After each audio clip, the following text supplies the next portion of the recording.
Here we go. All right. Woo! Excuse me. And we have the iPhone 16 Pro. Saf has the 16 Pro Max here. And look, this new color is pretty awesome. I like the way it looks. We also got some new cameras here. We've got that new 5X. Looks pretty comfortable on the hands. You can see the USB Type-C port here. I like this color. What do you think, Saf? You like it? I think I prefer the black, but I like this. He always prefers black, so I mean, it's fine. This is what you guys are looking for right here. That is the camera control. Just press, it takes you into the camera. And from here, if you press and hold, you can actually go through the different lenses pretty easily. And then if you double tap without moving, you can change, of course, the different options on here. From styles to tones, zoom, depth, all that fun stuff, which is pretty cool. And then if you long press, you can start recording.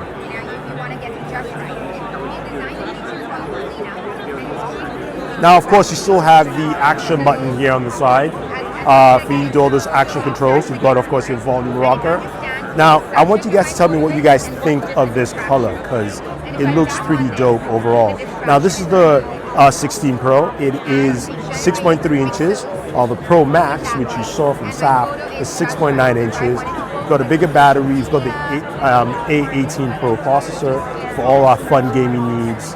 And of course, just new camera lenses as well. Now, I'll also add that this feels just very comfortable to hold. And I think just a larger display and also just the feel feels really nice on the 16 Pro. Now, the Pro Max also felt really good. Looking at them side by side, you can see how well that display is.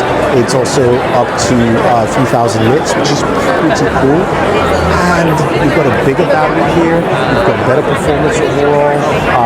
The A18 Pro chipset. So everything you need as an iPhone user is right here in this. And there's also cinematic 4K 120. So that's pretty cool.